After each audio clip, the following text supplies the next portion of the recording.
So, Rabbi, I would like to know. I Yeah, would like okay. to know is the reason why we're able to understand like the Torah is it because of all the kosher animals? Is because we're able to perform blessings on it? No. Okay. So we eat kosher animals because Hashem said so. So Hashem said, these animals are going to be kosher for you. And I think, if I remember correctly, it's 10 animals that are kosher with the split hoofs. All others like the subspecies of these 10. And all other animals are not kosher. So, and it's not a blessing. I mean, blessing part is very, very important. And it's one of the 7 rabbinical laws.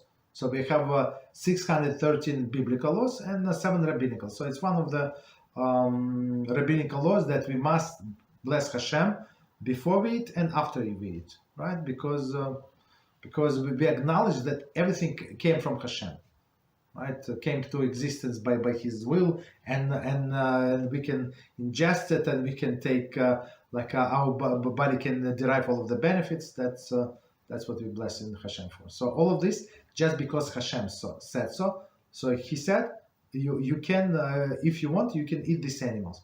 But I just thought about it. What Thomas said earlier. So there are some mitzvahs that positive mitzvahs that you're not obligated to do. So what does it mean? So to do the shechita, to kill the animal, are you obligated to kill an animal? Absolutely not. If you want to eat the animal, you must do shechita. If you don't want to eat the animal for whatever reason, so you're not obligated to do. Or there is a mitzvah, one of 600, to divorce your wife. Okay, if you love your wife, why you want to divorce her? So there is no mitzvah that. I mean, you're not obligated to do every mitzvah that it says there, right? So if you're going to be in a situation that you want to eat meat, you need to eat meat. That's the laws that you're going to apply. That's it. And same with positive and with positive. With negative, we just abstain from doing something that is forbidden. Okay, go ahead. What else? Did I answer the question, or you meant something else?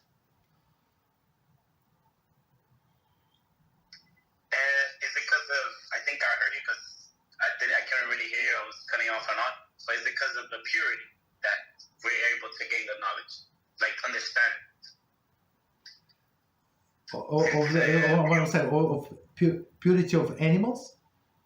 No, okay, so I would answer a little opposite from another end. So if you eat impure animals, right, or impure animals, it would make you impure, and you would not be able to learn Torah and understand its secrets. But just because you eat pure animal does not make you understand Torah. You might eat potatoes or rice. You would understand. You understand? So with non-kosher food, a person dulls its heart. That's the thing. So food doesn't. I mean, if it's kosher food, does not matter what you eat. One food, I don't know if it's better than the other. If it's kosher, there's no problem. So, but if you eat not kosher, then you would dull your senses, and you would not understand Torah. Even though you can be a great professor, great mathematician, great astrologist, or whatever. Okay.